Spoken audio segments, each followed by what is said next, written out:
Animate, and I'm just as surprised as you are. So basically I'm quickly going to go through a small example that I've created recently, talk about the pros, dig in a little bit on how it works, and then look at the cons. So this is a little animation that I put together recently, and I first opened Adobe Edge Animate to make an animation and found to my surprise that I could make it interactive and create prototypes. So this is the animation that I started off making, but then I turned it into a clickable prototype. So some of the key benefits that I see of it as a tool is that it's great for controlling complex animations and transitions. You've got a lot of control to even animate items or objects along a path. You can independently manipulate objects.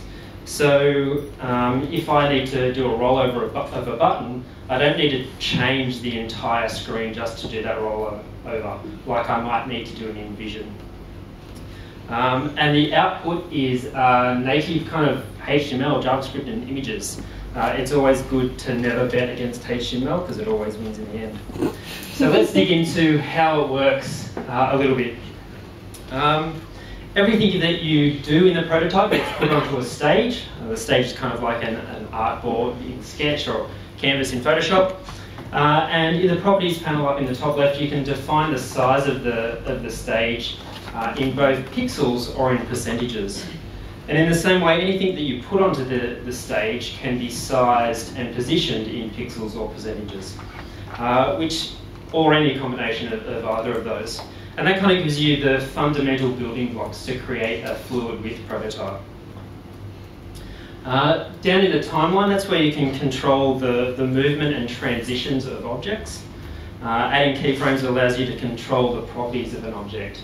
And unlike Adobe Flash, if you're familiar with Flash, this is a timeline based on seconds and milliseconds. It's not based on frames.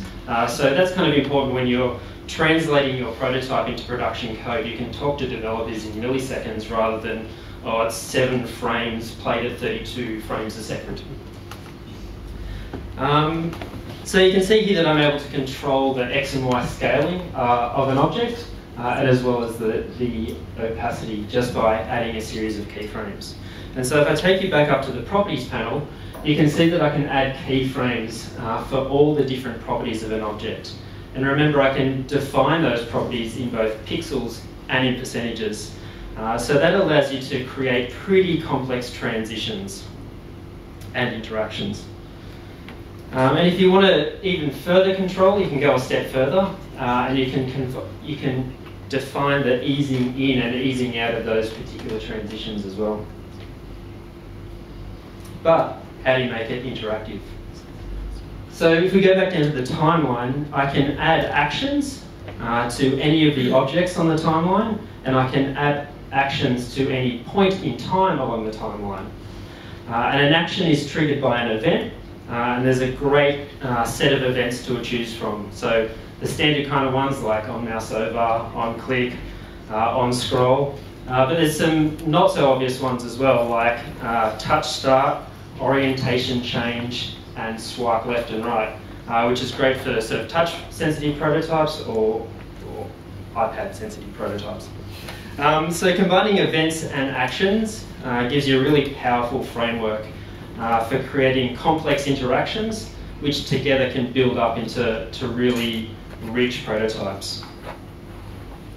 And you can then take those elements and wrap them up into a symbol, which can be reused multiple times within your prototype or shared across multiple prototypes. You change it once and you change it everywhere. But what do you get at the end of all your hard work and toil? Well, basically you get a folder full of native web stuff. As you can see, it's HTML, JavaScript and images. And one of the great things about the images is they're kept as separate items. So if you need to change an icon out for instance, you just grab a new icon image, replace the one that's there, and you've got a whole new prototype. And they all work independently. But it's not all sunshines and rainbows. Although it's workable, it's not very well suited to long multi-page flows. So if you're doing an e-commerce flow, for instance, it's not fantastic for that, although you can do it. I wished upon a shooting star that I would be able to import my sketch files and it would understand my layers and everything would be magic and happy, but that wasn't to be. And sadly, you can't even import Photoshop files. And strangely, for a product that's called Animate, you can't export anything as any kind of movie file, which is kind of bizarre. And kind of brings me to the last con, which is I don't really know where the product's going. It's kind of not After Effects, and it's not Flash, but it's not a prototyping tool, but it's not a design tool, but it's kind of really good for creating complex interactions. And that's why I like it. And we made it.